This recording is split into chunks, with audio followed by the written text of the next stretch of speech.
Hi అండి. నేను ఈరోజు వచ్చేసి చట్నీ చేస్తున్నానండి. ఇది పెసరట్లకైతే చాలా బాగుంటుందన్నమాట. ముందుగా ప్యాన్ తీసుకొని ప్యాన్లో ఆయిల్ వేసుకోవాలండి. ఆయిల్ వేసుకున్న తర్వాత 3 టేబుల్ స్పూన్ ఆఫ్ శనగపప్పు వేసుకోవాలండి. శనగపప్పు వేసుకున్న తర్వాత 1 టేబుల్ స్పూన్ ఆఫ్ మినపప్పు వేసుకోవాలి. మినపప్పు వేసుకున్న తర్వాత ముందుగా కట్ చేసి పెట్టుకున్న అల్లం ముక్కలు వేసుకోవాలండి. అల్లం వేసిన తర్వాత కొంచెం వేగిన తర్వాత ధనియాలు వేసుకోవాలండి. ధనియాలు వేసుకున్న తర్వాత ముందుగా కట్ చేసి పెట్టుకునే ఎండుమిర్చి కూడా వేసుకోవాలి.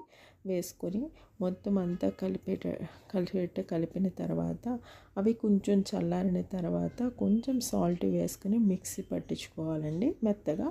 అప్పుడు ప్యాన్లో కొంచెం ఆయిల్ వేసుకొని మినపప్పు, ఆవాలు, జీలకర్ర, కరివేపాకు, ఎండుమిర్చి వేసుకుని ఆ తాలింపునంతా ముందే రుబ్బి పెట్టుకున్న చట్నీలో వేయాలండి. చాలా టేస్ట్గా ఉంటుంది ఇది పెసరట్లకి. మీకు నచ్చినట్లయితే సబ్స్క్రైబ్ చేయండి, లైక్ చేయండి, షేర్ చేయండి. Thanks for watching. Thank you.